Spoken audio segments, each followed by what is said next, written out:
And that's an amazing way to live. But you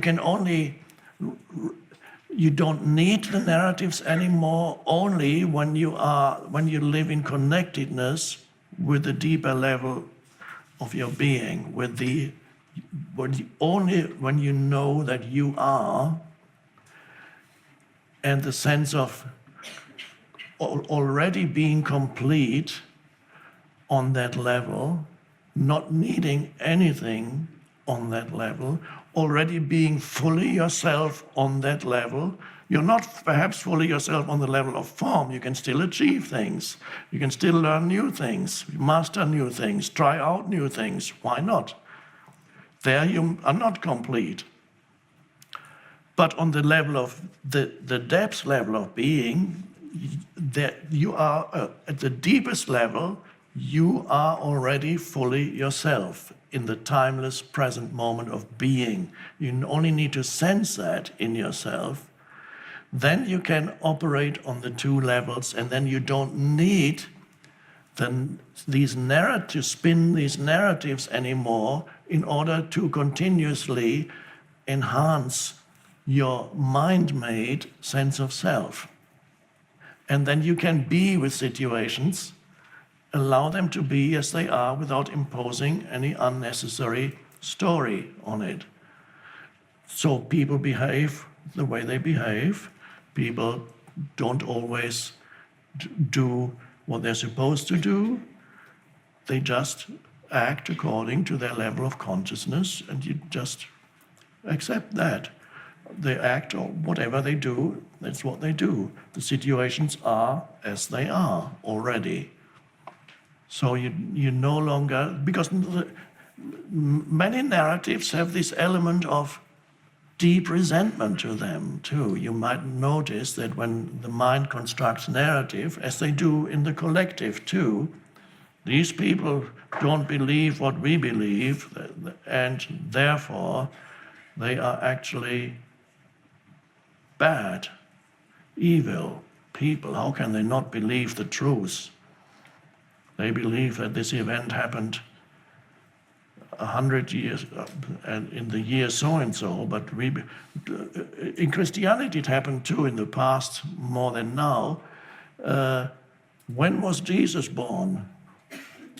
I'm telling you it was then. No. What, you don't believe he was not born on the 24th of December? That's totally wrong. And people killed each other for that.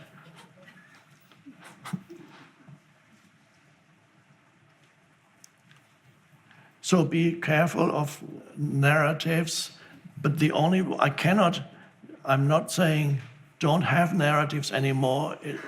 First, get in touch with the stillness within. Then you'll notice from there that when the narratives still arise, you can smile. Or before you know it, you might have been talking to somebody about your story, and then you notice it and you can smile, and then you realize you don't really need that story anymore. And then it could be that you are not as popular anymore at dinner parties because you don't have these interesting narratives about what happened or they people did. Well, do you know what he did? You'll never believe it. That's what he did. Oh, God. Wow. I thought he was I knew he was like that. I had my suspicions.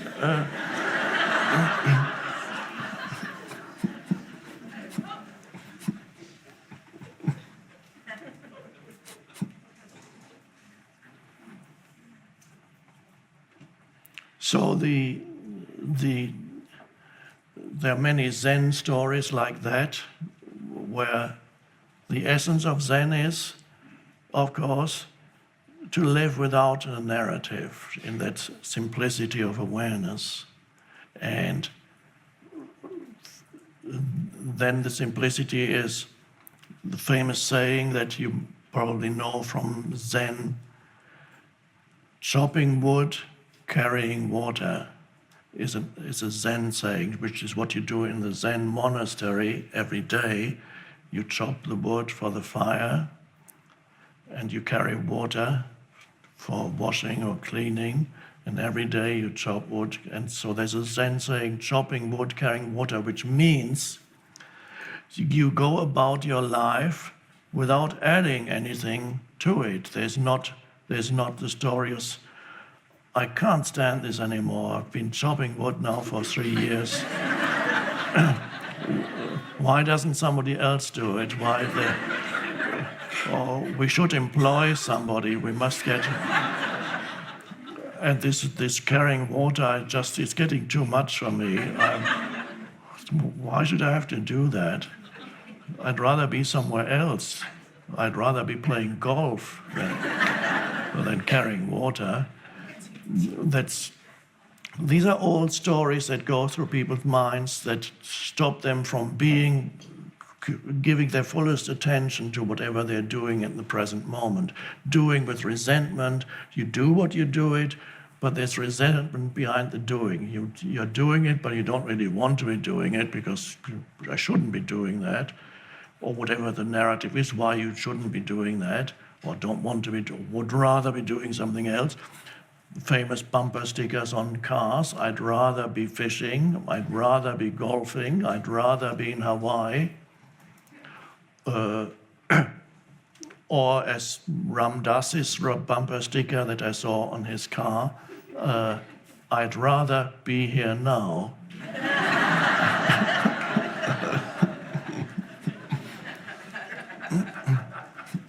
So that's a good one, I'd rather be here now. So then you are then always fully in whatever activity you're doing. It's not being obstructed by some kind of story in your mind. Then you can give your fullest attention to whatever you're doing without interference of some entity up here that doesn't really want to be doing it for some reason. And so many people have continuously some stuff going on there that is in conflict with whatever is happening or with whatever they are doing in the present, not perhaps permanent conflict, but a lot of conflict with whatever they are doing. That prevents a high quality of activity because one can look at activity in terms of quality. Quality in doing something is intrinsically connected with the degree of presence or consciousness that flows into the doing. So when you buy something that is of quality, whether it's a work of art or somebody has made it, then that sense of quality derives from the consciousness of the maker of that thing, whatever it may be, because it shows there is attention in it. There is complete attention to the present moment. It wasn't somebody said, oh, we must finish that as soon as possible so that we can make as many things as we can today. Let's make it as quickly as possible. So every doing is a means to an end, to the next moment. Let's make this. And you're already looking to the next one while you're making this. So in other words, you'd rather be there than here. That's low quality doing. You're not present in the doing. And because there's mental interference that creates the thought of the next moment where you would rather be, because the next moment is always a thought. The next moment has no actual existence except as a thought. Isn't that interesting? There is no next moment unless you think about the next moment. I have to think about that. Now you can't. Is that true? I have to start thinking. Is there no next moment unless I think about the next? Let me think about that. I'm getting very confused. It's actually quite simple. It's so obvious. It's like saying, here's an apple. Yeah, there's an apple. That's what we call it, an apple. There it is. There is no next moment. There's only ever this moment, obviously, away from your thoughts.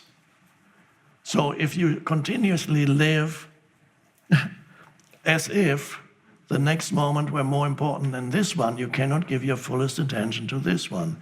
That diminishes the quality of your doing. It decreases the your connectedness with true intelligence, where creativity comes from, inspiration comes from, which can then not flow into what you're doing, or only trickles. Little trickles might still flow, but perhaps not even that. Because you're looking to the next thing. You're not fully with this thing. And the next thing is mental stuff. It's a thought.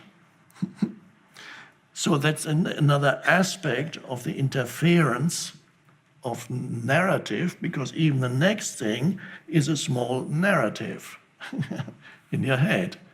And that tells you, I need to get there.